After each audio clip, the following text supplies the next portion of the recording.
fraksi meliputi 1. Sekretaris bidang ketatausahaan, membuat dan mengarsipkan semua jenis surat menyurat, membentuk kelompok dasawisma dan sudah terbentuk 1 kelompok.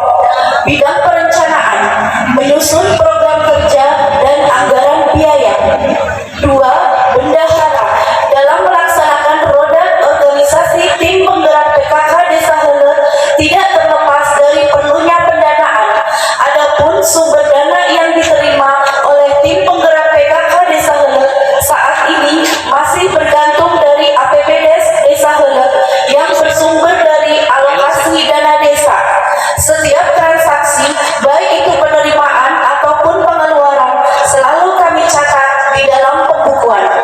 Program-program PKK ini nantinya akan bersinergitas dan berkolaborasi dengan Kementerian lomba yang bertujuan untuk mengevaluasi kinerja PKK dalam melaksanakan program unggulan dan prioritas di setiap pokja dengan lingkup lomba antara lain yaitu pertama, lomba tertib administrasi PKK.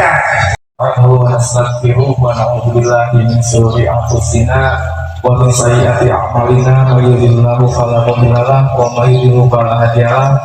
Allahumma shalli ala sayyidina Muhammad wa ala alihi wa sahbihi ajmain, amma ba'du.